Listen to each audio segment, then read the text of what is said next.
Aujourd'hui, je prends ma casquette de RRH pour vous expliquer comment ça se passe lorsque j'accouche avant ma date prévue d'accouchement. Dans un premier temps, ce qu'il faut savoir, c'est que le congé maternité est de 16 semaines si la salariée attend un enfant ou si c'est son premier ou deuxième enfant. On l'a dit précédemment, le congé maternité est constitué de 16 semaines. 6 semaines avant la date prévue d'accouchement, on parle de congé postnatal. 10 semaines après la date prévue d'accouchement, on parle de congé postnatal. Qu'est-ce qui se passe si j'accouche avant la date prévue d'accouchement? Premier cas de figure, bébé arrive dans les 6 semaines précédant la date prévue d'accouchement. Le congé prénatal sera écourté et le congé postnatal sera prolongé. En réalité, le congé maternité restera le même, c'est-à-dire qu'il sera égal à 16 semaines. Deuxième cas de figure, l'accouchement a lieu plus de 6 semaines avant ma date prévue d'accouchement. Dans ce cas, et s'il y a hospitalisation,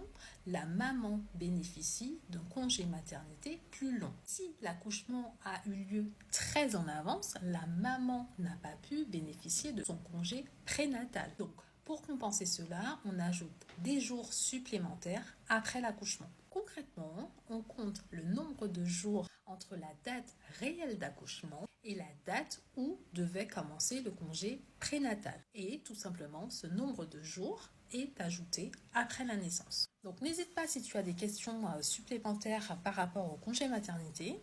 Et bien sûr, n'hésite pas à liker et partager cette vidéo à une future maman.